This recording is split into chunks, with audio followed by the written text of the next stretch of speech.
엄마, 저 아저씨, 엄마의 낡은 사진 속 그 사람하고 닮았어. 가을 오후에 햇살이 부드럽게 내려앉은 삼청동 공원 그네에 앉아있던 해운의 작은 목소리가 서연의 귓가에 조용히 내려앉았다. 그 순간 세상의 모든 소음이 한순간에 멎는 듯했다. 아이들의 웃음소리, 나무짚이, 바람에 스치는 소리, 멀리서 들려오는 자동차 경적 소리까지도. 서연의 세상에는 오직 딸아이의 나지막한 속삭임과 저 멀리 낡은 나무 벤치를 수리하고 있는 한 남자의 뒷모습만이 존재했다. 서연의 손이 저도 모르게 해운의 작은 어깨를 꽉 쥐었다. 아이가 작게 끙 하는 소리를 냈지만 그녀는 알아채지 못했다. 시선은 온통 그 남자에게 고정되어 있었다. 남자는 평범한 작업복 차림이었다. 햇볕에 그을린 팔뚝 무심하게 걷어 올린 소매, 그리고 낡았지만 깨끗한 운동화. 그는 벤치의 부서진 부분을 정성스럽게 사포질하고 있었다. 그의 손길은 느리고 침착했으며 마치 세상에서 가장 중요한 일을 하고 있는 사람처럼 보였다. 나무가루가 햇살을 받아 금빛으로 흩날렸다. 닮았다고 서연은 마른 침을 삼켰다. 6년. 굳게 닫아버린 기억의 상자를 열지 않기 위해, 그 안에 담긴 모든 것을 부정하기 위해 보낸 시간이 무려 6년이었다. 그녀는 성공한 건축가 한서연으로, 그리고 씩씩한 싱글맘으로 살아가기 위해 스스로에게 수없이 주문을 걸었다. 과거는 존재하지 않아. 너에게는 오직 현재와 미래, 그리고 딸 혜운이만 있을 뿐이라고. 그렇게 쌓아 올린 견고한 성벽이 이제 5살 배기 딸아이의 순진한 한마디에 속절없이 무너져 내리고 있었다. 남자가 몸을 일으켜 허리를 폈다. 그리고 천천히 뒤를 돌았다. 서연은 숨을 멈췄다. 햇살이 그의 얼굴에 부서지며 윤곽을 흐릿하게 만들었지만 서연은 볼 수 있었다. 깊고 고요한 눈, 굳게 다물린 입술, 그리고 어딘지 모르게 슬픔이 어려 있는 듯한 턱선. 그 얼굴은 그녀가 매일 밤 꿈속에서 애써 지워내려 했던 바로 그 얼굴이었다. 하지만 동시에 너무나도 낯선 얼굴이기도 했다. 그녀의 기억 속 그는 언제나 자신감 넘치고 세상을 다 가진 듯 환하게 웃고 있었지만 지금 저 남자의 눈에는 텅 빈 공허함만이 담겨 있었다. 엄마, 왜 그래? 어디 아파? 혜운이 걱정스러운 눈으로 올려다보았다. 그제야 서연은 정신을 차렸다. 심장이 미친 듯이 뛰고 있었다. 손바닥은 식은 땀으로 축축했다. 그녀는 황급히 혜운의 손을 잡고 자리에서 일어났다. 아니야, 하연아. 바람이 좀 차네. 이제 집에 가자. 하지만 저 아저씨, 그냥 닮은 사람일 뿐이야. 세상에는 닮은 사람이 아주 많단다. 서연은 거의 도망치듯 공원을 빠져나왔다. 등 뒤로 남자의 무심한 시선이 따라붙는 것 같은 착각에 소름이 돋았다. 집으로 돌아오는 내내 그녀는 아무 말도 할 수 없었다. 머릿속에서는 수만 가지 생각이 폭풍처럼 휘몰아쳤다. 아니야, 그럴 리 없어. 그는 죽었어. 6년 전 그 끔찍한 사고에서 그는 분명히, 그녀는 차마 죽었다는 단어를 끝까지 떠올리지 못했다. 그것은 그녀가 스스로에게 내린 금기어였다. 그녀가 사는 곳은 서울의 중심가가 내려다 보이는 고급 오피스텔이었다. 현관문을 열고 들어서자 차가운 공기가 그녀를 맞았다. 내부는 그녀의 성격을 그대로 보여주었다. 불필요한 장식 하나 없이 흑백과 회색으로만 이루어진 미니멀리즘 인테리어. 모든 물건은 칼로 잰 듯 제자리에 놓여 있었고 먼지 한 톨 찾아볼 수 없었다. 성공한 건축가 한서연의 공간. 하지만 그 어디에도 사람 사는 온기는 느껴지지 않았다. 그곳은 집이라기보다는 잘 꾸며진 쇼룸에 가까웠다. 서연은 혜운에게 간식을 챙겨주고는 곧장 자신의 작업실로 향했다. 거대한 책상 위에는 그녀가 진행 중인 프로젝트의 설계 도면과 모형들이 어지럽게 널려 있었다. 이곳만이 그녀가 유일하게 숨 쉴 수 있는 공간이었다. 복잡한 계산과 치밀한 설계를 하는 동안에는 다른 생각을 할 틈이 없었다. 그녀는 일에 몰두함으로써 과거로부터 도망쳤다. 그녀가 설립한 스튜디오 연은 업계에서 실력으로 인정받는 작지만 강한 회사였다. 클라이언트들은 그녀의 감각적이고 이성적인 디자인을 높이 평가했고 직원들은 그녀의 냉철한 카리스마를 존경하고 또 두려워했다. 하지만 오늘만큼은 일이 손에 잡히지 않았다. 새하얀 도면 위로 자꾸만 공원에서 본 남자의 얼굴이 겹쳐졌다. 그의 무심한 눈빛 나무를 어루만지던 투박한 손길. 그녀는 자신도 모르게 연필을 쥔 손에 힘을 주었다. 툭 하고 날카로운 연필심이 부러져 나갔다. 그녀는 자리에서 일어나 창가로 다가갔다. 통유리창 너머로 서울의 야경이 화려하게 펼쳐져 있었다. 수많은 불빛들이 별처럼 반짝였지만 그 어떤 빛도 그녀의 마음을 비추지는 못했다. 사람들은 그녀를 부러워했다. 젊은 나이에 실력을 인정받고 예쁜 딸까지 둔 성공한 여성. 하지만 아무도 몰랐다.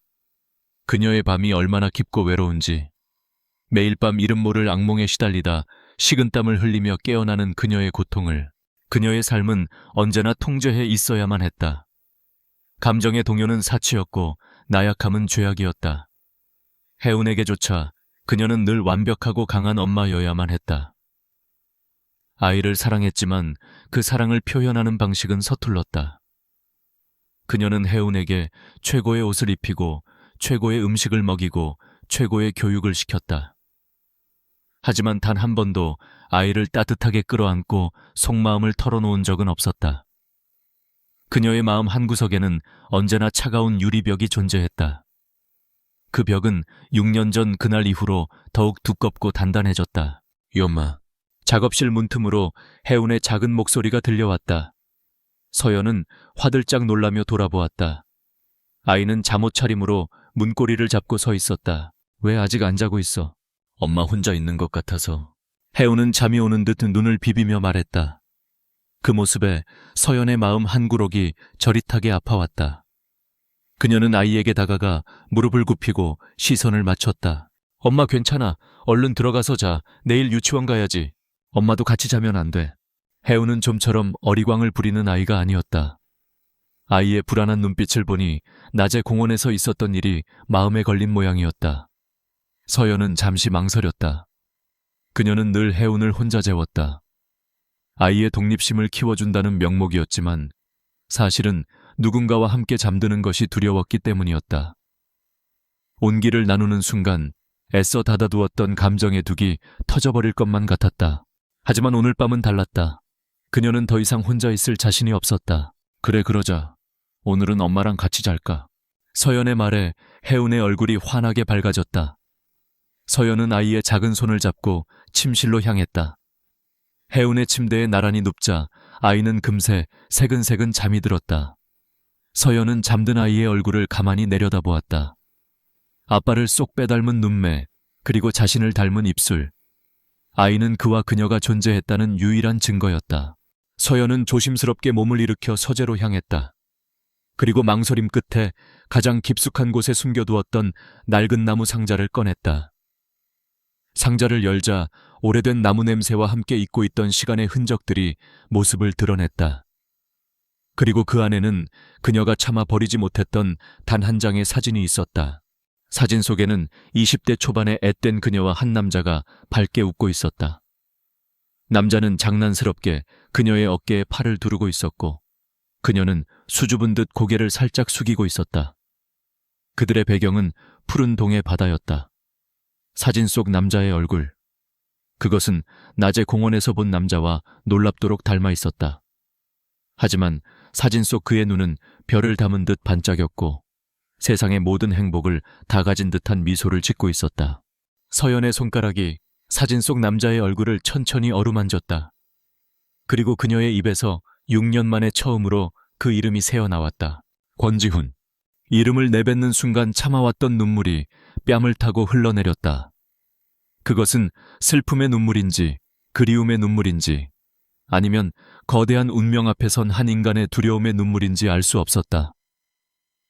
분명한 것은 그녀가 6년간 애써 지켜온 고요하고 질서정연했던 세계가 바로 오늘 완전히 균열하기 시작했다는 것이었다. 서재의 공기는 무겁고 차가웠다. 한참을 그렇게 사진을 들고 주저앉아 있던 서연은 손끝이 저려오는 것을 느끼고서야 겨우 몸을 일으켰다. 눈물은 이미 말라붙어 뺨 위로 뻣뻣한 자국을 남겼다. 그녀는 사진을 다시 낡은 나무 상자 안에 넣고 마치 봉인이라도 하듯 뚜껑을 닫아 서랍 가장 깊숙한 곳으로 밀어 넣었다. 보이지 않으면 존재하지 않는 것이 될까? 지난 6년 동안 그녀가 스스로에게 걸었던 최면이었다. 하지만 오늘 밤 그 주문은 힘을 잃었다. 침실로 돌아왔지만 잠은 오지 않았다. 옆에서 곤히 잠든 해운의 숨소리만이 규칙적으로 들려왔다. 아이의 평온한 얼굴을 보니 죄책감이 밀려왔다. 자신이 짊어진 과거의 무게를 이 작은 아이에게까지 지게 할 수는 없었다. 그녀는 조용히 침대에서 빠져나와 다시 작업실로 향했다. 어둠 속에서 스탠드 불빛만이 외롭게 책상 위를 비추고 있었다. 어떻게든 일에 집중하려 애썼다. 마감일이 코앞으로 다가온 미술관 설계 도면을 펼쳤다. 직선과 곡선 복잡한 수치들이 머릿속으로 들어오지 않고 겉돌았다. 그녀의 눈에는 오직 2개의 얼굴만이 아른거렸다.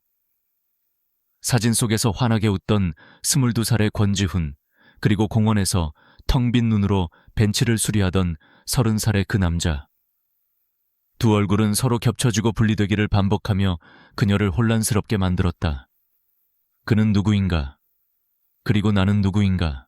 그녀는 컴퓨터를 켜고 검색창에 권지훈이라는 이름을 입력했다. 엔터키를 누르기 직전 그녀는 손가락을 멈췄다. 두려웠다. 진실을 마주하는 것이. 6년 전 사고 소식을 전해 들었을 때의 그 끔찍한 충격과 고통이 다시 온몸을 덮쳐오는 듯했다. 경찰은 그가 몰던 차가 폭우 속에서 가드레일을 들이받고 절벽 아래 바다로 추락했다고 했다. 시신은 끝내 찾지 못했지만 그 누구도 그가 살았으리라 생각하지 않았다. 그녀 역시 마찬가지였다. 그를 죽은 사람으로 여기는 것만이 그녀가 살아남을 수 있는 유일한 방법이었다. 서연은 결국 검색창에 이름을 지웠다. 대신 아무 의미 없는 건축 관련 웹사이트들을 만란히 클릭했다. 하지만 모니터 화면에 비친 자신의 얼굴 위로 자꾸만 공원에서 본 남자의 무표정한 얼굴이 겹쳐 보였다. 마치 그가 그녀의 삶을 조용히 비웃고 있는 것 같았다. 시간은 무의미하게 흘러 새벽이 가까워졌다. 극심한 피로감에 서연은 결국 책상에 엎드려 잠이 들었다. 그리고 그 꿈을 꾸었다. 처음에는 칠흑 같은 어둠뿐이었다. 그러다 비릿한 바다 냄새와 축축한 흙 냄새가 코를 찔렀다. 귓가에서는 거센 빗줄기가 자동차 지붕을 때리는 소리와 와이퍼가 필사적으로 움직이는 소리가 들렸다. 시야는 흐릿했다. 빗물로 얼룩진 차창 너머로 도로의 불빛들이 길게 번져나갔다. 누군가 옆에서 다급하게 그녀의 이름을 불렀다. 서연아, 한서연. 목소리는 절박했고 공포에 질려 있었다. 그녀는 대답하려 했지만 목소리가 나오지 않았다. 끼익 하는 날카로운 타이어 마찰음과 함께 몸이 앞으로 거세게 쏠렸다. 그리고 모든 것을 집어삼킬 듯한 굉음. 세상이 빙글빙글 돌았다. 쇠가 긁히고 유리가 깨지는 소리, 그리고 차가운 바닷물이 순식간에 발목을 적시는 감촉. 누군가의 팔이 필사적으로 그녀를 감싸 안았다. 괜찮아, 괜찮을 거야. 귓가에 속삭이는 목소리는 점점 희미해졌다. 시야가 암전되기 직전 그녀는 깨진 차창 밖으로 새빨간 경광등 불빛이 어지럽게 번쩍이는 것을 보았다. 안 돼. 서연은 비명을 지르며 잠에서 깨어났다. 온몸은 식은땀으로 흠뻑 젖어 있었고 심장은 가슴을 뚫고 나올 듯 격렬하게 뛰고 있었다. 방금 꾼 꿈이 너무나도 생생해서 마치 실제로 다시 겪은 듯한 착각마저 들었다. 끔찍한 고통과 공포가 온몸의 세포 하나하나를 옥죄어 왔다. 이것이 그녀가 잃어버린 기억의 파편일까? 그녀는 비틀거리며 일어나 욕실로 향했다. 거울 앞에 선 그녀의 모습은 낯설었다. 빗기 없이 하얗게 질린 얼굴 공포로 커진 동공땀에 젖어 이마에 달라붙은 머리카락. 지난 6년간 그녀가 애써 연기해온 완벽한 건축가 한서연의 모습은 온데간데 없었다. 거울 속에는 길 잃은 상처 입은 짐승 한 마리가 서 있을 뿐이었다. 찬물로 세수를 하고 나니 조금 정신이 드는 듯했다. 하지만 심장의 두근거림은 쉽게 가라앉지 않았다. 그녀는 거실로 나와 소파에 주저앉았다. 동이 트기 시작하는 창밖은 옅은 보랏빛으로 물들고 있었다. 도시가 서서히 잠에서 깨어나는 고요한 시간. 하지만 그녀의 내면은 여전히 한밤중의 폭풍우 속에 갇혀 있었다. 그녀는 어젯밤 공원에서 본 남자를 다시 떠올렸다. 만약에 그가 권지훈이라면 그는 어떻게 살아남은 것일까? 왜 기억을 잃은 채 전혀 다른 사람으로 살아가고 있는 것일까? 그리고 가장 중요한 질문. 왜 지금 그녀 앞에 다시 나타난 것일까? 생각이 꼬리에 꼬리를 물고 이어졌다. 어쩌면 그는 정말 닮은 사람일 뿐일지도 모른다. 그녀가 과거의 트라우마 때문에 예민하게 반응하는 것일 수도 있다. 그래, 그 편이 훨씬 합리적이었다. 하지만 그녀의 직감은 끈질기게 속삭였다.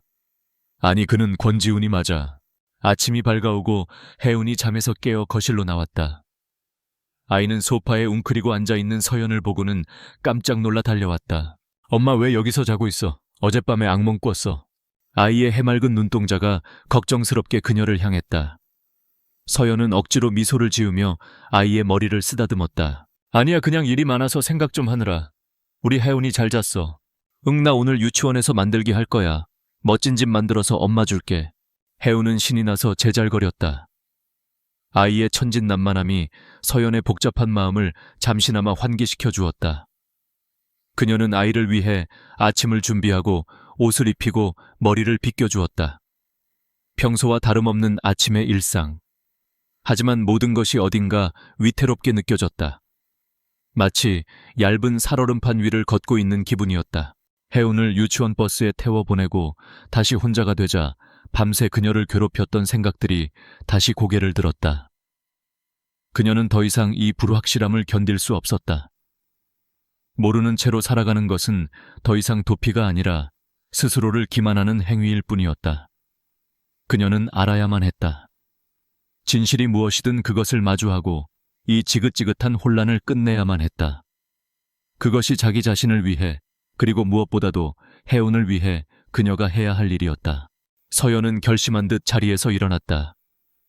그녀의 눈빛은 밤새 겪은 고통과 혼란 속에서도 이전에는 볼 수 없었던 단단한 의지로 빛나고 있었다. 그녀는 다시 서재로 들어가 어젯밤 넣어두었던 나무 상자를 꺼냈다. 그리고 그 안에서 낡은 사진 한 장을 다시 꺼내 들었다. 사진 속 권지훈은 여전히 환하게 웃고 있었다. 서연은 한참 동안 그 얼굴을 들여다보았다. 그리고는 결심을 굳힌 듯 사진을 핸드백 안에 조심스럽게 넣었다. 그녀의 다음 행선지는 정해졌다. 북촌의 작은 목공소. 그곳에 가서 그녀는 자신의 눈으로 직접 확인해야만 했다. 자신의 삶을 송두리째 뒤흔들고 있는 이 거대한 미스터리의 실체를. 북촌으로 향하는 차 안은 숨 막히게 조용했다. 라디오도 음악도 켜지 않았다. 서연은 오직 자신의 심장 소리와 타이어가 아스팔트를 스치는 소리만을 들으며 운전대를 굳게 잡았다. 어젯밤의 결심은 새벽의 푸른빛 속에서는 단단하고 명료했지만 가을의 눈부신 햇살 아래에서는 다시금 두려움으로 변해가고 있었다. 그녀는 지금 자신의 과거를 향해 어쩌면 판도라의 상자를 열기 위해 달려가고 있었다. 그녀가 사는 강남의 번쩍이는 빌딩 숲을 벗어나자 풍경은 서서히 변했다. 높고 뾰족한 건물들은 낮고 부드러운 곡선의 기와지붕으로 바뀌었고 쌩쌩 달리던 차들의 속도도 느려졌다. 북촌 한옥마을의 고즈넉한 골목으로 들어서자 마치 시간이 수십 년은 거슬러 올라간 듯한 착각이 들었다. 이곳은 그녀가 평생을 바쳐 설계해온 현대적이고 차가운 공간들과는 정반대의 세상이었다. 모든 것이 느리고 오래되고 따뜻한 온기를 품고 있었다. 내비게이션이 알려준 주소는 좁은 골목길 안쪽에 있었다. 서연은 근처 공영 주차장에 차를 세우고 걸어 나왔다. 가을바람에 섞여오는 은은한 나무 향기가 그녀의 코끝을 간지렸다. 심장이 다시 불안하게 뛰기 시작했다. 몇 걸음 옮기자 나무의 시간이라는 소박한 나무 간판이 걸린 작은 공방이 눈에 들어왔다. 그녀는 그 앞에서 걸음을 멈췄다. 공방은 낡은 한옥을 개조한 곳이었다.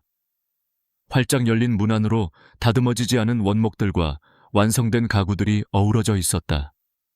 그리고 문틈으로 들려오는 규칙적인 망치 소리. 쿵쿵쿵. 마치 누군가의 심장 소리처럼 그 소리는 이상하게도 서연의 불안한 마음을 더욱 두근거리게 만들었다. 그녀는 잠시 망설였다. 지금이라도 돌아서면 다시 어제와 같은 삶으로 돌아갈 수 있을지도 모른다. 균열이 같지만 아직 완전히 무너지지는 않은 그녀만의 안전한 성벽 안으로. 하지만 그녀는 이미 알고 있었다. 돌아갈 곳은 없다는 것을. 해운의 그 한마디가 나온 순간부터 그녀의 세계는 돌이킬 수 없이 흔들리기 시작했다. 서연은 깊게 숨을 들이마시고 공방 안으로 들어섰다. 안으로 들어서자 짙은 소나무 향과 톱밥 냄새가 확 풍겨왔다. 공방의 주인 어제 공원에서 보았던 바로 그 남자는 작업대 앞에 서서 무언가에 열중하고 있었다. 그는 서연이 들어온 것을 눈치채지 못한 듯 끈을 쥔 손에 온 신경을 집중하고 있었다. 그의 옆모습은 한 폭의 정물화 같았다. 진지하게 다물린 입술 작업에 집중하느라 살짝 찌푸린 미간. 서연은 저도 모르게 숨을 죽이고 그 모습을 바라보았다. 얼마나 지났을까? 남자는 끌질을 멈추고 고개를 들었다. 그리고 그때 그의 시선이 입구에 서 있는 서연과 마주쳤다. 서연의 심장이 쿵 하고 내려앉았다. 가까이서 본 그의 얼굴은 어제보다 더 선명했다. 그리고 더 낯설었다. 그의 눈은 깊고 검었지만 그 안에는 아무런 감정도 담겨 있지 않았다.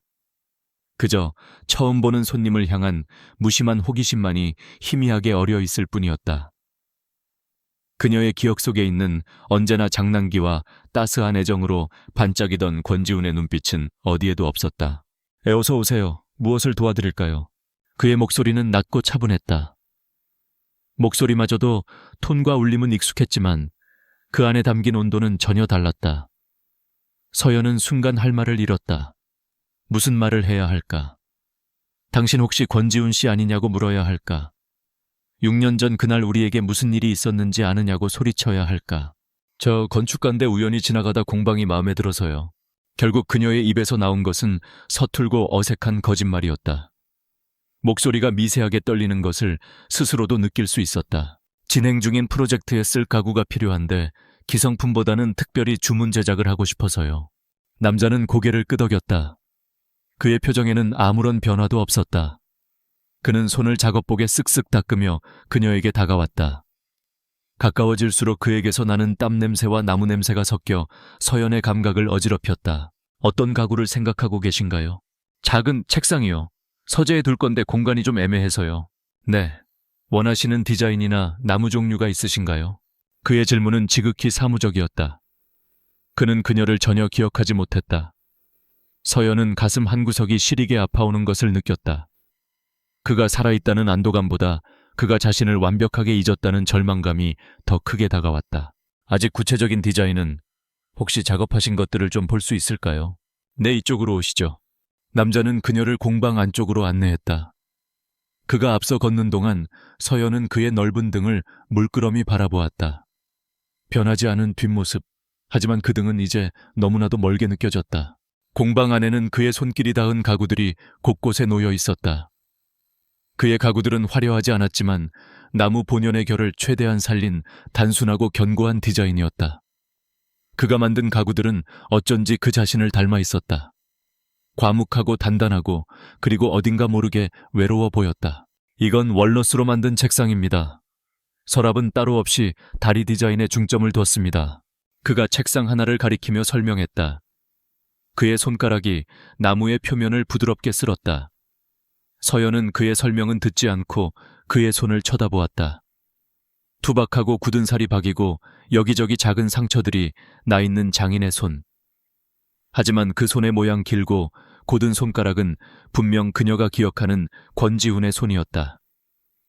예전에 그 손이 자신의 머리카락을 얼마나 다정하게 쓰다듬어 주었던가. 저 혹시 실례가 안 된다면 성함이 어떻게 되시는지. 서연은 자신도 모르게 질문을 던졌다. 남자는 잠시 의아한 표정으로 그녀를 보더니 이내 담담하게 대답했다. 민준입니다. 이민준. 이민준. 전혀 다른 이름. 서연은 입술을 깨물었다. 그렇다면 그는 정말 다른 사람일까? 아니면 기억을 잃고 다른 이름으로 살아가고 있는 것일까? 그 순간 서연의 눈에 작업대 위에 흩어져 있는 검은 머리카락 몇 올이 들어왔다. 방금 전까지 그가 작업하느라 흘린 것이 분명했다. 심장이 다시 세차게 뛰기 시작했다. 저것만 있으면 확인할 수 있다. 모든 의심과 혼란을 끝낼 수 있는 유일한 열쇠. 이 작업대는 어떤 나무로 만드신 거예요? 결이 아주 독특하네요. 서연은 최대한 태연한 척하며 작업대로 다가갔다. 그리고 나무의 표면을 만지는 척하며 손가락으로 그의 머리카락 한 올을 조심스럽게 집어냈다. 손끝에 닿는 감촉이 너무나도 선명해서 마치 불에 댄 듯 뜨거웠다. 그녀는 아무도 눈치채지 못하게 그것을 손수건과 함께 주머니 깊숙이 넣었다. 심장이 터질 것 같았다. 아, 그건 오래된 느티나무 고제입니다. 구하기가 쉽지 않죠. 민준이 그녀의 등 뒤에서 대답했다. 서연은 황급히 몸을 돌렸다. 다행히 그는 그녀의 부자연스러운 행동을 눈치채지 못한 듯했다. 더 이상 그곳에 머무를 수 없었다. 목적을 달성했다는 안도감과 스스로의 행동에 대한 혐오감, 그리고 눈앞의 남자를 향한 복잡한 감정이 뒤섞여 그녀를 질식시킬 것 같았다. 오늘은 이만 가봐야 할 것 같아요. 디자인을 좀 더 구체적으로 정해서 다시 연락드리겠습니다. 네, 알겠습니다. 명함 여기 있습니다. 그가 내민 명함은 재생지에 인쇄된 소박한 것이었다. 서연은 그것을 받아들고 서둘러 공방을 빠져나왔다. 등 뒤로 다시 규칙적인 망치 소리가 들려왔다. 그는 이미 그녀라는 존재를 잊고 자신의 세계로 돌아간 듯했다. 차로 돌아온 서연은 운전대에 이마를 기댄 채 한참을 움직이지 못했다. 손바닥 안에서 주머니 속 손수건의 감촉이 느껴졌다. 그녀는 조심스럽게 주머니에서 손수건을 꺼내 펼쳤다. 그 안에는 한 올의 검은 머리카락이 놓여 있었다. 그저 머리카락 한 올일 뿐인데 그것이 마치 그녀의 지난 6년의 무게처럼 느껴졌다. 이것이 정말 모든 것을 끝낼 수 있는 열쇠일까? 아니면 그녀를 더 깊은 미궁 속으로 끌고 갈 비극의 시작일까? 차창 밖으로 북촌의 평화로운 풍경이 펼쳐져 있었지만 서연의 눈에는 아무것도 들어오지 않았다. 그녀의 세계는 이제 이 작은 머리카락 한 올에 달려 있었다. 북촌의 고즈넉한 골목을 빠져나온 서연은 한동안 목적지 없이 차를 몰았다. 어디로 가야 할지 알 수 없었다. 완벽하게 설계된 도면 같았던 그녀의 삶에 예측 불가능한 변수가 끼어들었다. 핸드백 안에는 그녀의 과거와 현재, 그리고 어쩌면 미래까지도 뒤흔들 수 있는 증거물이 들어있었다. 손끝에서 느껴지는 손수건의 부드러운 감촉이 마치 타오르는 불씨처럼 느껴졌다. 얼마나 달렸을까? 정신을 차려보니 차는 어느새 한강변 도로 위에 있었다. 유유히 흐르는 강물 너머로 높고 낮은 빌딩들이 잿빛 하늘을 이고 서 있었다. 저 수많은 불빛들 속에서 그녀는 언제나 혼자였다. 하지만 지금 느끼는 고독은 그 어느 때보다도 깊고 서늘했다. 이대로는 안 된다. 그녀는 차를 갓길에 세웠다. 불확실함 속에서 스스로를 갉아먹는 것은 이제 그만해야 했다. 그녀는 스마트폰을 꺼내 유전자 검사 기관을 검색했다. 손가락이 미세하게 떨려 몇 번이나 오타를 냈다. 가장 가까운 곳, 그리고 보안이 철저하기로 알려진 사설 기관 하나를 찾아냈다. 그녀는 거의 로봇처럼 아무런 감정도 담지 않은 목소리로 전화를 걸어 상담을 예약했다. 상속 문제로 인한 친자 확인이 필요하다고 최대한 신속하고 비밀스럽게 진행해달라고 거짓말을 했다. 전화를 끊고 나자 온몸에서 힘이 빠져나가는 기분이었다. 이제 주사위는 던져졌다. 검사를 의뢰하고 결과를 기다리는 며칠은 지옥과도 같았다. 시간은 비정상적으로 느리게 흘러갔고 매 순간이 팽팽한 긴장감으로 가득했다. 서연은 자신의 일상을 지키기 위해 필사적으로 노력했다. 아침에 일어나 해운의 아침을 챙기고 회사에 출근해 프로젝트 회의를 주재하고 저녁에는 다시 해운과 시간을 보내는 지난 6년간 반복해온 완벽한 루틴. 하지만 그 모든 행동에는 이전과 같은 확신이 없었다. 그녀는 마치 텅 빈 껍데기만 남은 인형처럼 기계적으로 움직일 뿐이었다. 회사에서 그녀의 변화를 가장 먼저 눈치챈 것은 그녀의 비서이자 가장 오래된 직원인 김 실장이었다. 대표님, 이 부분 수치가 조금 이상한 것 같습니다. 한번 확인해 주시겠어요? 김 실장이 조심스럽게 내민 도면을 본 서연은 얼굴이 화끈거렸다. 기초적인 구조 계산에서 어처구니 없는 실수를 한 것이었다. 평소에 그녀라면 상상조차 할 수 없는 일이었다. 아, 미안해요. 제가 잠시 다른 생각을 하느라 다시 검토해서 수정하죠. 그녀는 애써 태연한 척했지만 김 실장의 눈에 비친 염려를 모를 수는 없었다. 직원들 사이에서는 유능하지만 얼음장처럼 차가운 대표가 요즘 어딘가 위태로워 보인다는 소문이 조심스럽게 돌기 시작했다. 집에서의 시간은 더욱 고통스러웠다. 혜운의 얼굴을 볼 때마다 아이의 눈매와 입술에서 권지훈과 이민준의 얼굴이 겹쳐 보였다. 아이의 웃음소리마저도 가슴에 박히는 가시 같았다. 엄마, 나중에 우리 집도 엄마가 직접 만들어줄 거지. 나무로 된 예쁜 집. 블록을 쌓으며 혜운이 해맑게 말했다. 나무라는 단어의 서연은 저도 모르게 움찔했다. 북촌 공방의 짙은 나무 향기가 다시 코끝을 맴도는 듯했다. 그럼 우리 혜운이가 살고 싶은 세상에서 가장 멋진 집으로 만들어줄게. 그녀는 아이를 끌어안았다. 아이의 작고 따뜻한 몸을 안고 있으니 잠시나마 위안이 되는 듯했지만 동시에 미안함과 두려움이 심장을 옥죄어왔다. 자신이 파헤치려는 진실이 혹시 이 아이의 행복마저 위협하게 되는 것은 아닐까. 그리고 마침내 검사 결과를 받을 수 있다는 연락이 왔다. 짧은 문자 메시지였지만 서연에게는 그것이 마치 사형 선고처럼 느껴졌다. 그녀는 반차를 내고 기관으로 향했다. 심장이 발끝까지 내려앉는 기분이었다. 접수 창구에서 신분을 확인하고 서류 봉투를 건네받았다. 얇고 가벼운 서류 봉투였지만 그 안에는 그녀의 인생을 통째로 바꿀 수 있는 무게가 담겨 있었다. 그녀는 차마 그 자리에서 봉투를 열어볼 용기가 나지 않았다. 다시 차를 몰아 예전에 지훈과 함께 자주 찾았던 한강이 내려다 보이는 작은 언덕공원으로 향했다. 지금은 사람들의 발길이 뜸해진 잊힌 공간이었다. 그녀는 차의 시동을 끄고 한참 동안 손에 든 봉투를 내려다보았다. 손이 떨려서 봉투를 뜯는 간단한 동작조차 제대로 할 수 없었다. 몇 번의 심호흡 끝에 그녀는 마침내 봉투의 밀봉된 부분을 찢었다. 안에서 A4 용지 한 장이 모습을 드러냈다. 복잡한 표와 전문 용어들이 빼곡하게 적혀 있었다. 그녀의 눈은 다른 모든 것을 건너뛰고 오직 마지막 한 줄 결론 부분으로 향했다. 겸체간의 부건 확률 probability of paternity 99.99%. 그 숫자를 본 순간 서연의 세상은 소리 없이 무너져 내렸다. 예상했던 결과였지만 막상 눈으로 확인한 진실의 무게는 상상을 초월했다. 그런데 이상하게도 눈물은 나지 않았다.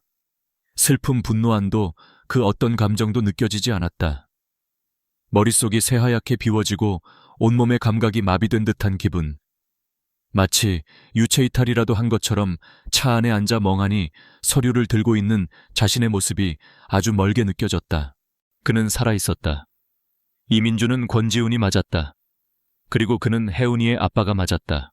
이 명백한 사실들 앞에서 그녀가 지난 6년간 쌓아 올렸던 모든 가정과 믿음이 산산조각 났다. 그녀는 희생자가 아니었을지도 모른다. 그저 버림받은 여자였을지도 모른다. 고요한 정적 속에서 수많은 질문들이 독버섯처럼 피어오르기 시작했다. 그는 왜 살아있으면서도 돌아오지 않았을까? 왜 기억을 잃은 채 전혀 다른 사람으로 살아가고 있는 걸까? 6년 전 그날 밤의 사고는 정말 단순한 사고였을까? 아니면 그는 의도적으로 사라진 것일까? 그 생각은 날카로운 비수처럼 서연의 심장을 파고들었다. 그녀와의 삶, 곧 태어날 아이와의 미래가 그에게는 지워버리고 싶은 과거였던 걸까? 자신이 기억할 가치조차 없는 여자였던 걸까? 갑자기 모든 것이 의심스러워지기 시작했다. 그가 속삭였던 사랑의 말들, 함께 그렸던 미래, 그 모든 것이 거짓이었을지도 모른다는 끔찍한 생각. 그녀는 스스로의 기억마저도 믿을 수 없게 되었다. 어느덧 해가 지고 한강 너머로 도시의 불빛들이 하나둘 켜지기 시작했다. 차 안은 점점 어두워졌지만 서연은 움직일 수 없었다. 그녀는 조수석에 놓인 검사 결과지를 망연히 바라보았다. 진실을 알면 이 지독한 혼란에서 벗어날 수 있을 거라 믿었다. 하지만 그녀가 마주한 진실은 그녀를 더 깊고 어두운 미로의 한가운데로 데려다 놓았을 뿐이었다. 한서연이라는 건축가가 다녀간 며칠 동안 이민준의 고요했던 일상에는 미세한 파문이 일었다. 그는 여느 때와 같이 아침 일찍 일어나 나무를 다듬고 끌과 망치를 손에 쥐었다. 하지만 그의 손끝은 예전처럼 나무의 결에 온전히 집중하지 못했다. 자꾸만 며칠 전 공방을 찾아왔던 여자의 얼굴이 떠올랐다. 그녀는 어딘가 위태로워 보였다. 질문을 던지는 목소리는 차분했지만 그 속에 숨겨진 미세한 떨림, 그리고 무엇보다도 그를 바라보던 깊고 슬픈 눈빛, 마치 깨지기 직전의 유리잔처럼 아슬아슬한 슬픔을 담고 있던 그 눈동자가 그의 뇌리에서 떠나지 않았다. 그는 그저 까다로운 클라이언트일 뿐이라고, 디자인에 대한 고민이 깊은 사람일 거라고 애써 생각하려 했다. 하지만 그녀의 눈빛은 그런 종류의 것이 아니었다. 그것은 훨씬 더 근원적이고 깊은 상실감의 빛이었다. 그날 오후 갑자기 하늘이 어두워지더니 장대비가 쏟아지기 시작했다. 굵은 빗방울이 공방의 기와지붕과 창문을 세차게 두드렸다. 민주는 하던 일을 멈추고 창가에 서서 밖을 내다보았다. 빗물에 젖은 한옥의 처마선이 유난히 고즈넉하게 느껴졌다. 그는 이런 비오는 날의 풍경을 좋아했다. 세상의 모든 소음이 빗소리에 묻히고 오직 나무 향기와 흙냄새만이 남는 이 시간을, 바로 그때였다. 공방 앞 골목길을 지나가던 자동차 한 대가 헤드라이트를 번쩍 켰다. 빗줄기를 뚫고 들어온 강렬한 불빛이 순간적으로 그의 눈을 멀게 했다. 그리고 모든 것이 시작되었다. 머리를 관통하는 듯한 날카로운 통증. 민주는 저도 모르게 신음을 흘리며 이마를 짚었다.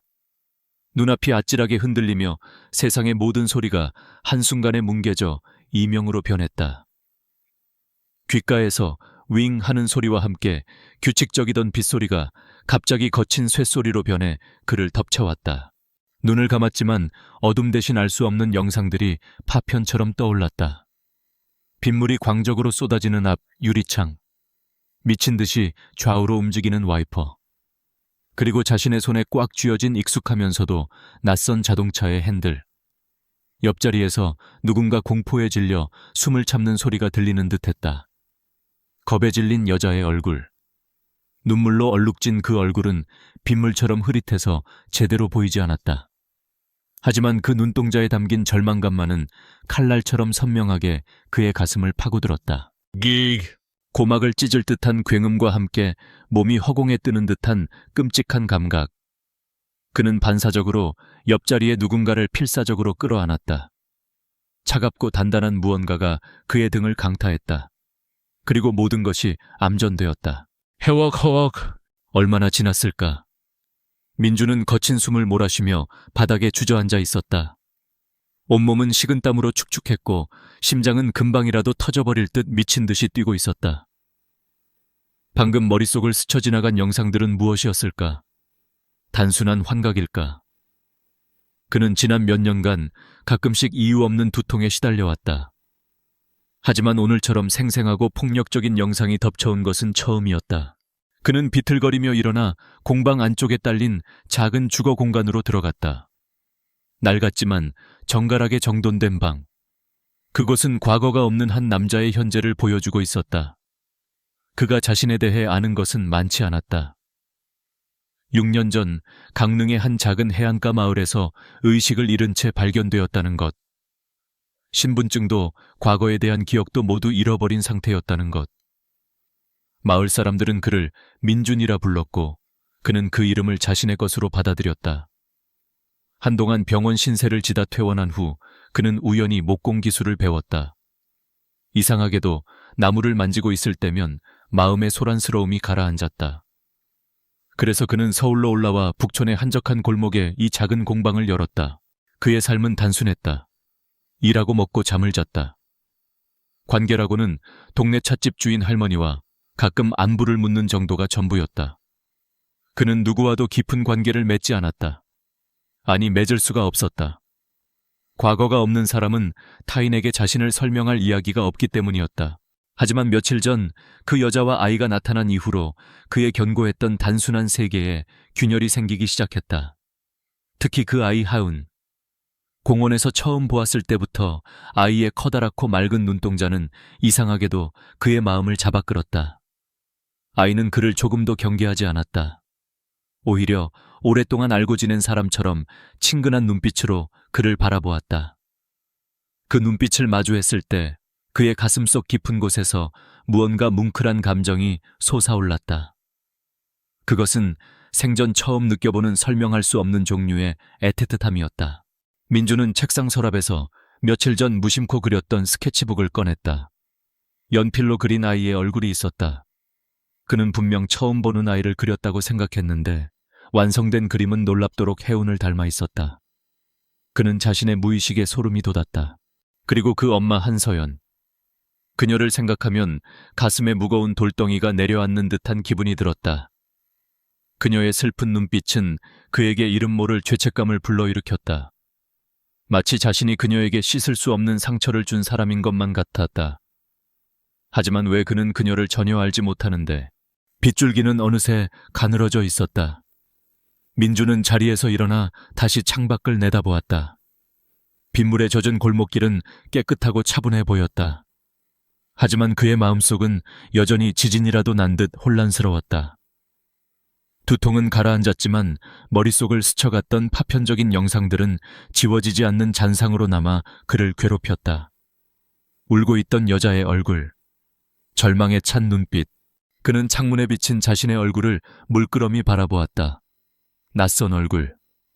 지난 6년간 매일 봐온 얼굴이었지만 오늘따라 유난히 타인처럼 느껴졌다.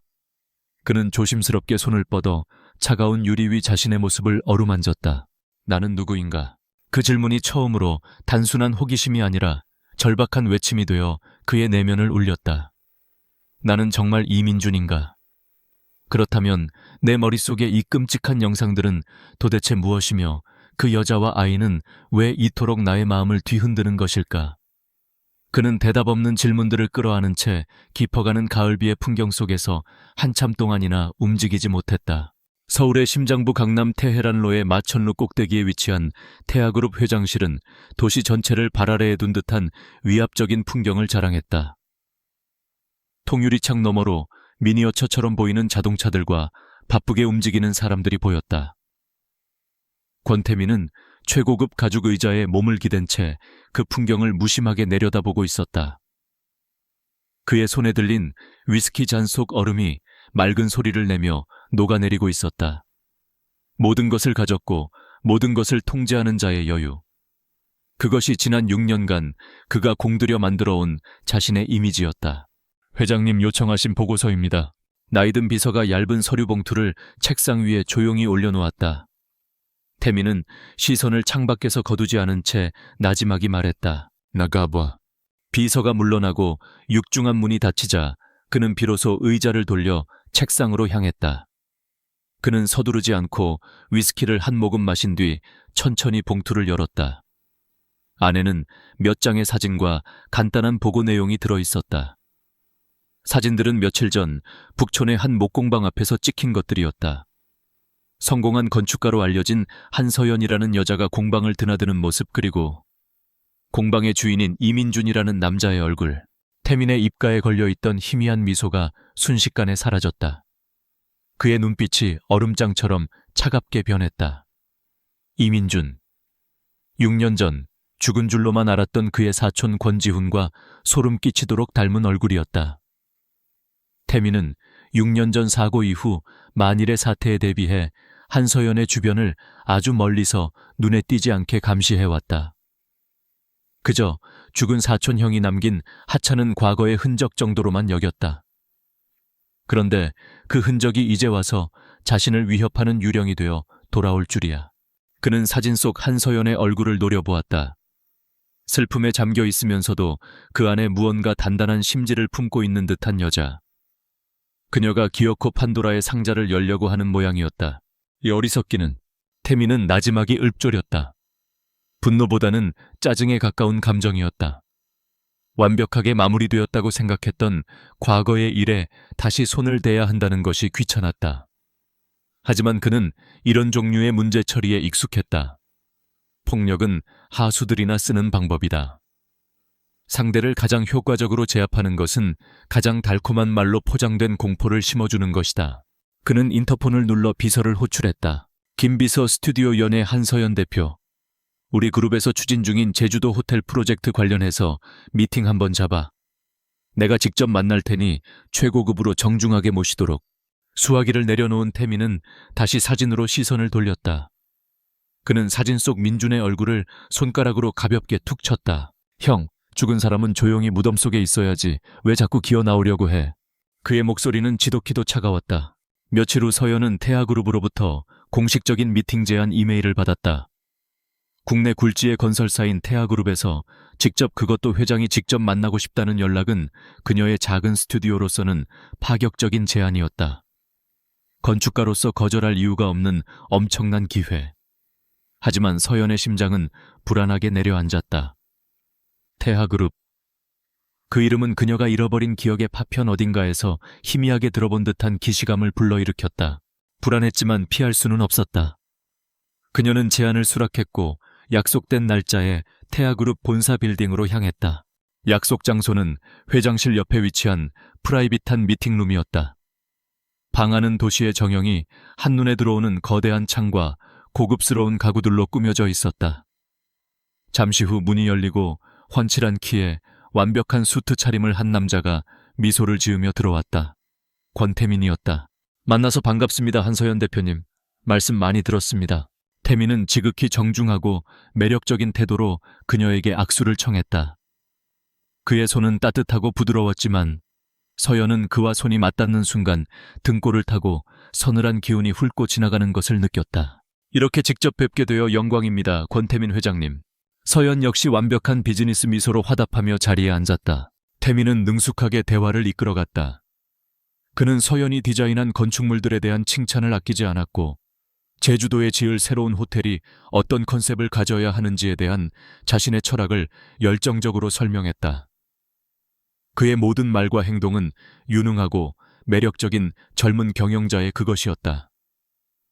서연은 그의 말에 집중하며 전문적인 의견을 제시했지만 마음 한구석의 경계심은 조금도 늦추지 않았다. 한참 동안 프로젝트에 대한 이야기가 오간 후 태민은 마치 준비라도 한 듯 자연스럽게 화제를 바꿨다. 그런데 한 대표님 실례가 안 된다면 개인적인 질문 하나 드려도 되겠습니까? 네, 말씀하십시오. 제가 듣기로는 혼자서 아이를 키우고 계시다고 들었습니다. 정말 대단하십니다. 쉽지 않은 일일 텐데요. 그의 목소리는 염려와 존경심으로 가득 차 있었지만 서연은 그 말 속에 숨겨진 차가운 칼날을 느꼈다. 심장이 쿵 하고 울렸다. 요즘 세상이 워낙 험하지 않습니까? 특히 아이를 혼자 키우는 부모는 아이에게 무엇보다도 안전하고 안정적인 환경을 만들어주는 것이 가장 중요하겠지요. 그는 잠시 말을 멈추고 의미심장한 눈빛으로 서연을 바라보았다. 저희 집안에도 몇 년 전에 아주 가슴 아픈 사고가 있었습니다. 제가 무척 따르던 사촌형을 불의의 사고로 잃었지요. 태민은 애써 슬픈 표정을 지어 보였다. 하지만 그의 눈에는 어떤 슬픔의 빛도 담겨 있지 않았다. 지나간 일은 지나간 일로 묻어두는 것이 남은 사람들을 위한 최선일 때가 있더군요. 굳이 아픈 과거를 파헤쳐서 좋을 게 없으니까요. 모두를 위해서 말입니다. 특히 아무것도 모르는 아이들은 평화로운 미래를 누릴 자격이 있지 않겠습니까? 한 대표님 생각은 어떠십니까? 그것은 명백한 경고였다. 그는 모든 것을 알고 있었다.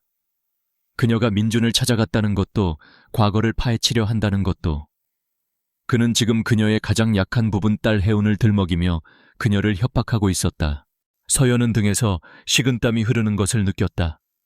하지만 그녀는 표정을 바꾸지 않았다.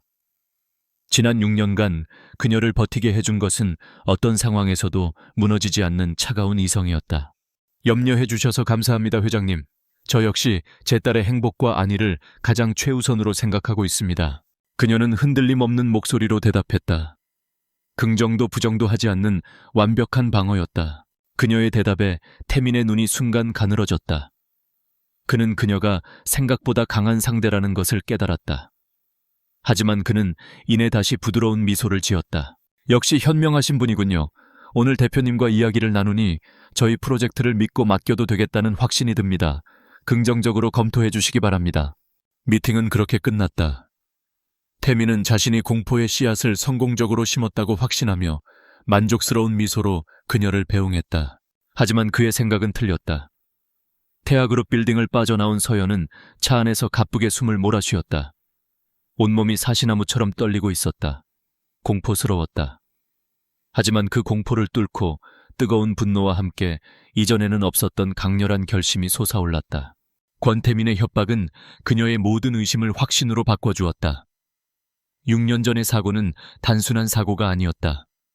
그 뒤에는 분명 추악한 음모가 숨겨져 있었다. 그리고 그 음모의 중심에 권태민이 있었다. 이제 이 문제는 단순히 잃어버린 과거를 찾는 일이 아니었다. 자신과 딸 하윤, 그리고 기억을 잃은 채 살아가는 권지훈의 목숨이 걸린 싸움이었다. 서연의 눈빛이 차갑고 단단하게 변했다. 그녀는 더 이상 혼자서 싸우지 않을 것이다. 그녀는 스마트폰을 꺼내 한동안 연락하지 않았던 번호를 눌렀다. 그녀의 아버지 밑에서 오랫동안 일했던 지금은 사설 탐정으로 일하고 있는 믿을 수 있는 사람이었다. 삼촌, 저 서연이에요. 부탁할 일이 있어요. 아주 은밀하게 사람 한 명을 조사해 주셔야겠어요. 그녀의 목소리는 더 이상 흔들리지 않았다. 이제 막다른 골목에 몰린 것은 그녀가 아니라 권태민이었다. 권태민과의 만남 이후 한서연의 세상은 선명한 두 가지 색으로 나뉘었다.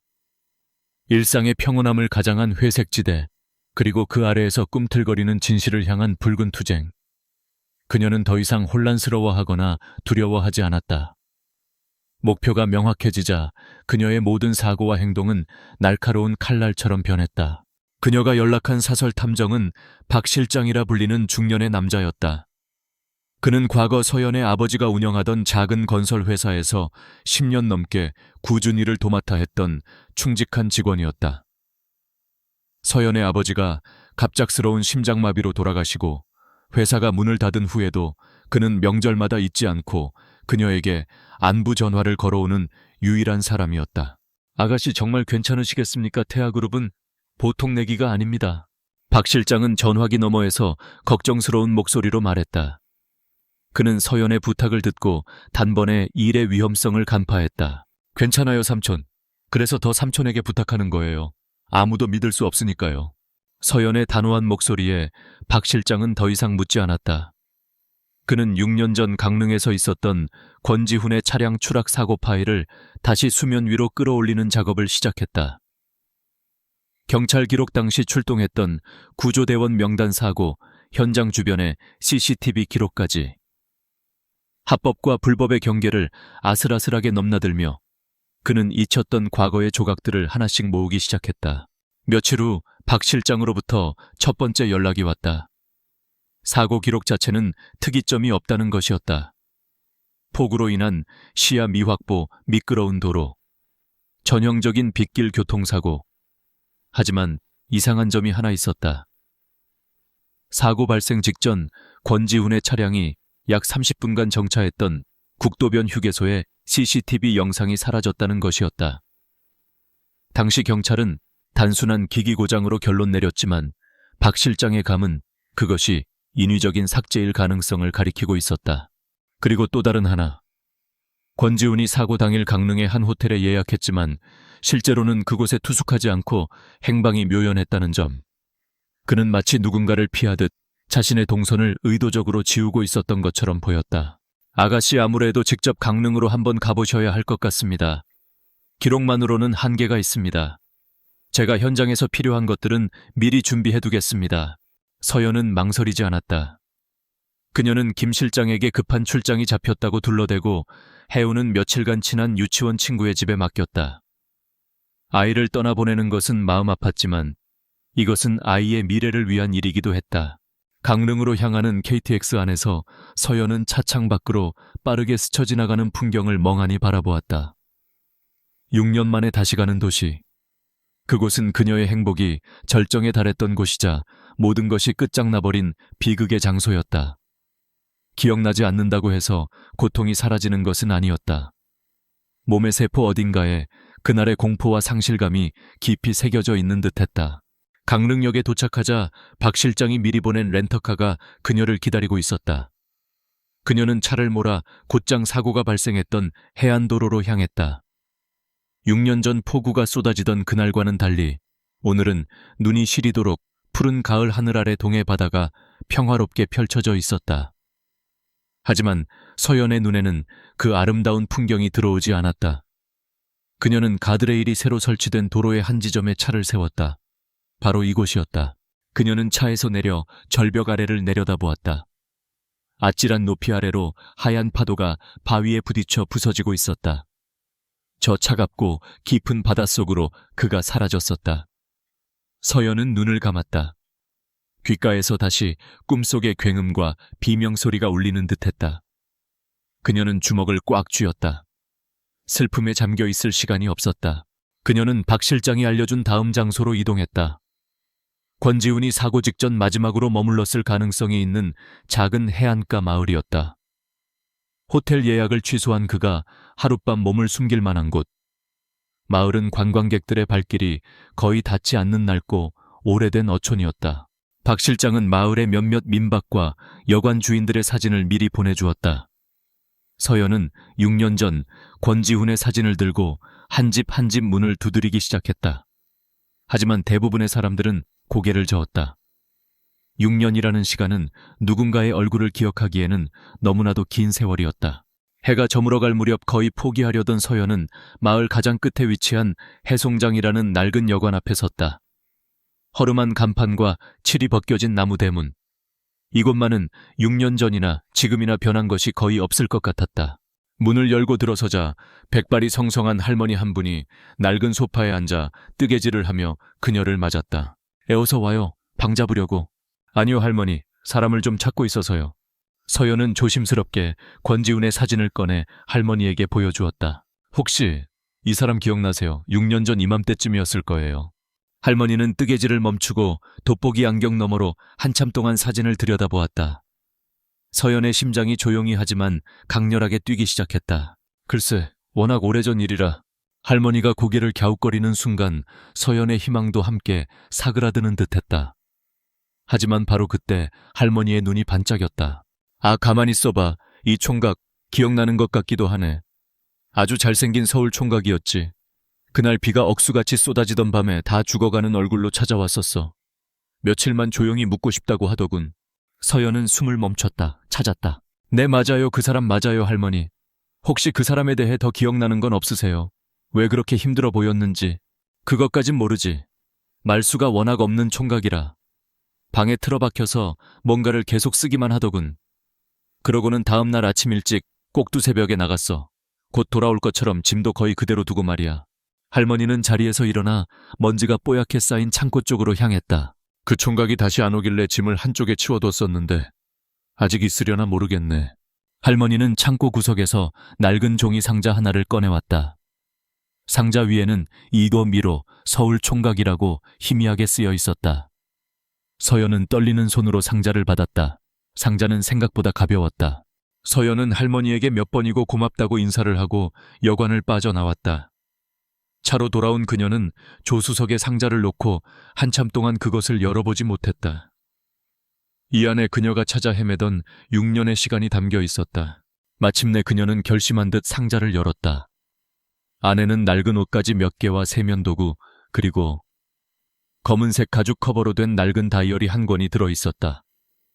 서연은 떨리는 손으로 다이어리를 집어들었다. 그리고 첫 페이지를 넘겼다. 그곳에는 그녀가 너무나도 그리워했던 힘있고 부드러운 권지훈의 필체가 남아있었다. 서연이 내 디자인을 보고 웃었다. 세상이 다 내 것 같았다. 첫 문장을 읽는 순간 서연의 눈에서 뜨거운 눈물이 쏟아져 내렸다. 이것은 단순한 물건이 아니었다. 잃어버렸다고 생각했던 그들의 사랑과 시간의 증거였다. 그녀는 울음을 삼키며 한 장 한 장 조심스럽게 다이어리를 넘기기 시작했다. 서울로 돌아오는 내내 한서연은 잠을 자지 않았다. 밤새도록 차 안에 작은 독서등을 켜놓고 그녀는 권지훈의 다이어리를 읽고 또 읽었다. 한 글자 한 글자 그의 숨결과 천이 묻어나는 듯한 문장들을 가슴에 새겼다. 그 안에는 그녀가 잃어버렸던 6년의 시간이, 그들의 사랑이, 그리고 끔찍한 비극의 전조가 고스란히 담겨 있었다. 다이어리는 그들의 소소한 일상으로 시작되었다. 함께 보러 갔던 영화 그녀가 디자인한 건물이 상을 받았을 때 아이처럼 기뻐하던 그의 모습, 곧 태어날 아이의 이름을 함께 짓던 날의 설렘. 하은샤 앤, 여름날의 햇살처럼 따뜻하고 신의 은총처럼 귀한 아이. 그 이름을 지으며 그가 얼마나 행복해했는지 서연은 이제야 비로소 알 수 있었다. 하지만 페이지가 넘어갈수록 행복했던 기록들 사이로 불안의 그림자가 드리워지기 시작했다. 최근 태민의 눈빛이 이상하다. 형을 위한다며 하는 말들 속에 날카로운 가시가 숨어 있는 것 같다. 제주도 호텔 프로젝트의 핵심 데이터를 자꾸 요구한다. 단순한 욕심이라고 하기에는 무언가 석연치 않다. 서연과 혜운을 지켜야 한다. 무슨 일이 있어도, 내가 가진 모든 것을 잃어도 두 사람만은 지킬 것이다. 그리고 마지막 페이지 사고 당일 밤에 급하게 휘갈겨 쓴 듯한 문장. 브레이크가 태민 짓이다. 서연아 사랑한다. 부디. 문장은 거기서 끊겨 있었다. 서연은 다이어리를 덮고 눈을 감았다. 가슴 속에서 슬픔과 함께 차가운 분노가 들끓어 올랐다. 이것은 단순한 사고가 아니었다. 명백한 살인 미수였다. 그리고 권태민은 지난 6년간 그녀와 지훈의 인생을 송두리째 훔쳐간 도둑이었다. 날이 밝아오자 서연은 집이나 회사가 아닌 북촌의 목공방으로 차를 몰았다.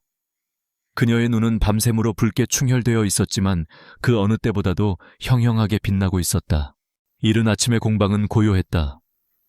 서연이 도착했을 때 이민준 아니 권지훈은 이제 막 공방문을 열고 작업을 준비하고 있었다. 그녀의 갑작스러운 등장에 그는 놀란 듯 잠시 걸음을 멈췄다. 무세운 일로 또 오셨습니까, 한서연 대표님? 그의 목소리는 여전히 무심하고 평온했다. 하지만 서연은 그의 눈동자 깊은 곳에서 희미하게 피어오르는 혼란을 읽을 수 있었다. 그 역시 자신의 평온한 세계가 흔들리고 있음을 느끼고 있는 것이리라. 서연은 아무 말 없이 그에게 다가가 그의 작업대 위에 낡은 다이어리를 올려놓았다. 이거 당신 거죠? 그녀의 목소리는 낮고 잠겨 있었지만 그 안에는 흔들림 없는 확신이 담겨 있었다. 지훈은 의아한 표정으로 다이어리를 내려다보았다. 낡고 해진 검은색 가죽 커버. 전혀 기억이 없는 물건이었다. 그는 고개를 저으려 했다. 잘못 찾아오셨다고. 하지만 무언가에 이끌린 듯 그는 천천히 손을 뻗어 다이어리를 집어들었다.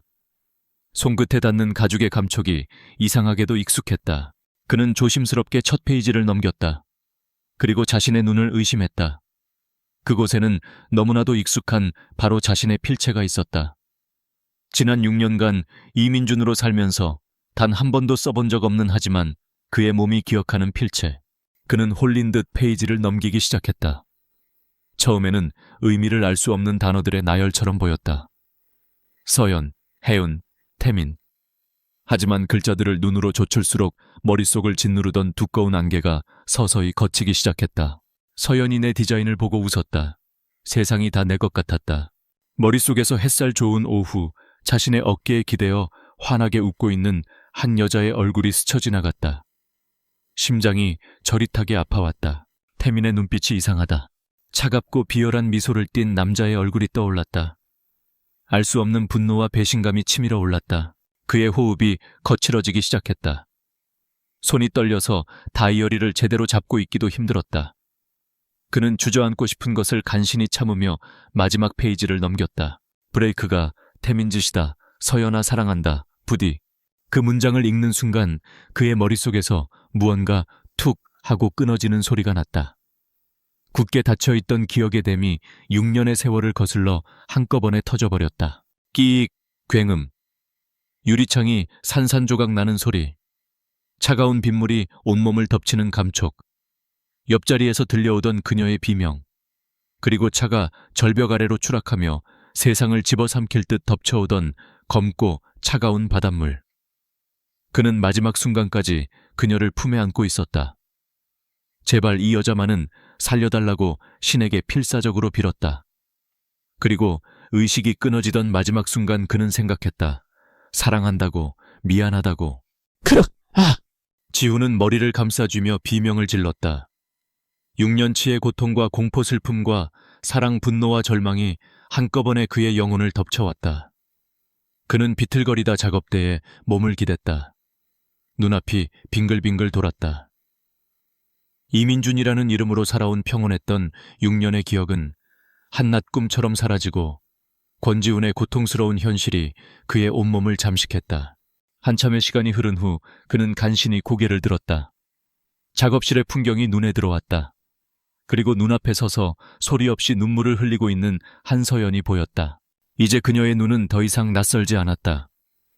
그녀는 그의 삶의 이유였고 그가 목숨을 걸고 지키려 했던 유일한 사람이었다. 하지만 그는 그녀를 지키지 못했다. 그는 모든 것을 잃어버리고 그녀를 6년간 고통 속에 홀로 내버려 두었다. 이민준의 텅 비었던 눈은 사라졌다. 그 자리에는 권지훈의 깊은 절망과 후회, 그리고 변치 않은 사랑이 담겨 있었다. 그는 떨리는 입술을 겨우 열었다. 6년 만에 그녀에게 건네는 첫마디였다. 서연아. 목소리가 갈라져 나왔다. 미안해. 그 한마디에 강철처럼 버티고 서 있던 서연의 모든 것이 무너져 내렸다.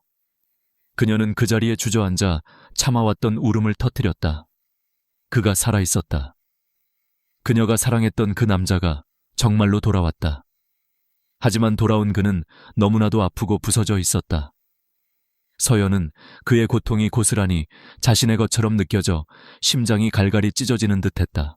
북촌의 작은 목공방, 아나침 햇살이 길게 드리워진 공간 속에서 두 사람은 그렇게 한참 동안이나 서로를 마주본 채 울고 또 울었다. 잃어버린 6년의 시간을 애도하듯 짙은 나무 향기 속에서 두 사람의 슬픔이 조용히 뒤섞이고 있었다. 안개는 걷혔지만 그들이 마주한 현실은 너무나도 아픈 상처투성이었다. 목공방 안의 시간은 무겁게 흘러갔다. 터져나왔던 울음이 잦아들자 그 자리에는 6년이라는 세월의 무게가 내려앉은 무거운 침묵만이 남았다. 권지훈은 비틀거리며 의자에 주저앉았고 한서연은 그의 맞은편에 조용히 섰다. 이제 두 사람은 더 이상 건축가와 목수 혹은 서로를 알아보지 못하는 타인이 아니었다. 그들은 끔찍한 비극을 함께 겪고 살아남은 생존자였다. 먼저 침묵을 깬 것은 지훈이었다. 다 기억났어. 그의 목소리는 쇳소리가 섞인 채 갈라져 나왔다. 태민이가 그 자식이 모든 걸 계획했어. 제주도 호텔 프로젝트의 비자금 내역과 핵심 기술 자료. 내가 그걸 폭로하려 한다는 걸 눈치챘던 거야. 그래서 강릉으로 먼저 가서 자료 원본을 안전한 곳에 숨기려고 했는데 따라붙었어. 그리고 그는 차마 말을 잇지 못하고 입술을 깨물었다. 그날의 공포가 다시 온몸을 덮쳐오는 듯했다. 서연은 그의 곁으로 다가가 떨리는 그의 손 위에 자신의 손을 포겠다. 그녀의 손은 차가웠지만 그 온기가 지훈에게는 유일한 구원처럼 느껴졌다. 나도 만났어, 권태민. 그 사람이 회사로 찾아왔었어. 서연은 며칠 전 태아그룹에서 있었던 일을 담담하게 털어놓았다. 해운을 들먹이며 과거를 파헤치지 말라고 협박했던 일까지. 이야기를 듣는 동안 지훈의 눈빛은 차가운 분노로 이글거렸다. 자신을 해치려 한 것만으로도 용서할 수 없는데 감히 서연과 해운까지 위협했다는 사실에 이성의 끈이 끊어질 것 같았다. 그 개자식, 괜찮아. 서연이 그의 손을 더욱 힘주어 잡았다. 이제부턴 혼자가 아니야. 우리 함께하는 거야. 그녀의 차분하고 단단한 목소리에 지훈은 들끓던 분노를 간신히 억눌렀다. 그렇다. 이제 그는 혼자가 아니었다. 그는 서연을 그리고 해운을 지켜야 했다. 복수는 더 이상 증오 때문이 아니었다. 소중한 것을 지키기 위한 반드시 해야만 하는 일이 되었다. 방법이 있어. 지훈은 한참 생각에 잠겨 있다가 문득 무언가 떠오른 듯 고개를 들었다. 사고가 나기 며칠 전 아버지 때부터 비서실장으로 일하셨던 최 부장님을 몰래 만났었어. 그분은 태민이를 처음부터 경계하셨지. 내가 작은 USB 하나를 드리면서 만약 나에게 무슨 일이 생기면 이걸 보험으로 가지고 계시라고 부탁드렸어. USB 그 안에 뭐가 들어있는데? 녹음 파일이야. 강릉으로 떠나기 전날 내가 태민이를 떠보려고 일부러 나눴던 대화. 내 차 브레이크에 대해 놈이 내뱉었던 결정적인 말들이 담겨 있어. 두 사람의 시선이 허공에서 마주쳤다. 길고 지루한 법정 싸움이나 증거가 불충분한 고소 따위가 아니었다. 이것은 권태민의 심장에 단번에 비수를 꽂을 수 있는 가장 날카롭고 확실한 무기였다. 그들의 계획은 그날 밤 조용하고 신속하게 세워졌다. 최 부장님은 지훈의 연락을 받고 기적이라며 눈물을 흘렸고 6년간 소중히 보관해왔던 USB를 기꺼이 건네주었다. 박 실장은 경찰 내부에 신뢰할 수 있는 인맥을 통해 조용히 사실을 알리고 결정적인 순간에 움직일 수 있도록 준비를 마쳤다. 모든 조각이 제자리를 찾아가고 있었다. 그리고 결전의 날은 태아그룹 창립 50주년 기념 파티가 열리는 날로 정해졌다. 권태민이 가장 빛나는 순간 그를 가장 깊은 나락으로 떨어뜨리기 위해서 파티가 열리는 호텔 연회장은 서울의 모든 부와 권력이 한자리에 모인 듯 화려했다. 눈부신 샹들리에 아래 최고급 드레스와 턱시도를 차려입은 사람들이 가식적인 미소를 나누며 샴페인 잔을 부딪혔다. 권태민은 이 모든 것의 중심에서 마치 황제처럼 좌중을 압도하고 있었다. 그는 완벽한 성공의 상징이었다. 한참 동안 파티 분위기가 무르익었을 무렵 권태민이 연단 위로 올라섰다. 조명이 그에게 집중되고 소란스럽던 연회장이 조용해졌다.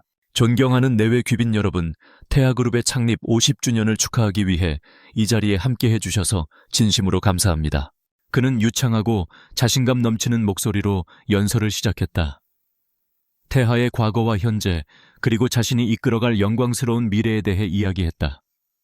그러다 그는 위선적인 슬픔이 담긴 목소리로 자신의 죽은 사촌형을 언급했다. 오늘 이 자리에 제가 사랑했던 사촌형, 구 권지훈 전 부회장이 함께하지 못해 더욱 가슴이 아픕니다. 형의 높은 뜻을 이어받아 저 권태민 태아그룹을 세계 최고의 기업으로 이끌 것을 이 자리에서 약속드립니다. 그가 말을 마치자 우레와 같은 박수 소리가 터져 나왔다. 권태민은 만족스러운 미소로 화답하며 축배를 제의하기 위해 샴페인 잔을 높이 들었다. 바로 그 순간이었다. 육중한 연회장 문이 소리 없이 열렸다. 그리고 두 사람의 인형이 안으로 들어섰다. 검은색 수트를 입은 남자와 그 곁에 선 단아한 드레스 차림의 여자, 권지훈과 한서연이었다. 연회장의 모든 소음이 거짓말처럼 멎었다. 사람들의 시선이 일제히 입구로 향했다. 웅성거림이 파도처럼 번져나갔다. 저 사람 누구지? 권지훈 부회장 아냐? 말도 안 돼, 죽었잖아. 연단 위의 권태민은 그 자리에 얼어붙었다. 그의 얼굴에서 핏기가 사라지고 손에 들린 샴페인 잔이 위태롭게 떨렸다. 그는 마치 지옥에서 돌아온 유령을 본 듯한 표정이었다. 지훈은 그 어떤 소란에도 아랑곳하지 않았다. 그는 소리치거나 연단으로 달려가지 않았다. 대신 연회장 뒤편에 있는 음향 제어 부스를 향해 서연의 손을 잡고 조용히 하지만 단호하게 걸어갔다. 그의 눈은 오직 연단 위의 권태민만을 향해 있었다. 그 눈빛에는 6년의 세월을 뛰어넘은 차가운 심판의 의지가 담겨 있었다. 보안 요원들이 뒤늦게 그를 막으려 했지만 이미 늦었다. 지훈은 주머니에서 꺼낸 작은 USB를 노트북에 꽂았다. 그리고 연 회장의 최고급 스피커를 통해 그날의 대화가 울려 퍼지기 시작했다. 지훈 목소리 차분하게, 태민아, 내 차 브레이크가 좀 이상한 것 같아. 정비팀에 확인해보라고 했어. 태민 목소리 거만하고 비웃는 듯이, 형은 너무 걱정이 많아. 그냥 푹 아주 오랫동안 쉰다고 생각해. 형 없어도 회사는 잘 돌아가니까. 세상엔 말이야, 그냥 망가지도록 내버려 둬야 하는 것도 있는 거야. 고장난 브레이크라든가. 길을 막는 사람들처럼 말이지. 짧은 대화였지만 그 안에 담긴 의미는 너무나도 명백하고 끔찍했다. 연 회장에는 완벽한 정적이 흘렀다. 숨막히는 침묵. 모든 사람들이 충격과 경악 속에서 연단 위의 권태민과 연 회장 뒤편의 권지훈을 번갈아 쳐다보았다. 권태민의 얼굴은 하얗게 질려 있었다. 그는 거짓말이야, 조작된 거야 라고 소리치려 했지만 목소리는 나오지 않았다. 그의 눈동자는 공포로 미친 듯이 흔들리고 있었다. 거짓말로 쌓아 올린 그의 제국이 단 몇 초의 녹음 파일 앞에서 소리 없이 무너져 내리는 순간이었다. 그때 연 회장 입구로 약속이라도 한 듯 정복을 입지 않은 형사 몇 명이 들어왔다. 그들은 망연자실한 채 서 있는 권태민을 향해 조용히 다가갔다. 총성 없는 대결은 끝났다.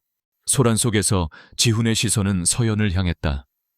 그는 충격에 휩싸인 군중을 가로질러 그녀에게로 걸어갔다.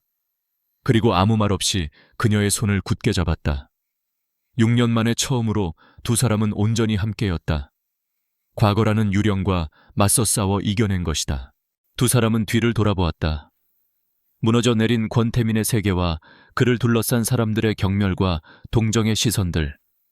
그 모든 것을 뒤로 한 채 그들은 연회장을 빠져나왔다. 화려하지만 차가웠던 거짓의 공간을 벗어나 그들 자신의 진짜 미래를 향해 함께 첫걸음을 내디뎠다. 몇 달의 시간이 흘렀다. 세상을 떠들썩하게 했던 태아그룹의 스캔들은 새로운 뉴스들에 밀려 사람들의 기억 속에서 서서히 잊혀져 갔다. 권태민은 모든 혐의가 인정되어 법의 심판을 받았고 태아그룹은 전문 경영인 체제로 전환되어 안정을 되찾아가고 있었다. 세상은 그렇게 언제나처럼 거대한 강물처럼 흘러갔다. 하지만 북촌의 한적한 골목 안작은 한옥집에서는 전혀 다른 시간의 강이 흐르고 있었다. 그곳의 시간은 느리고 따뜻하고 깊은 나무 향기를 품고 있었다. 늦가을의 아침 햇살이 창호지를 곱게 통과해 방 안을 환하게 비추고 있었다. 한서연은 잠에서 깨어나 옆에서 곤히 잠든 해운과 지훈의 얼굴을 가만히 내려다보았다.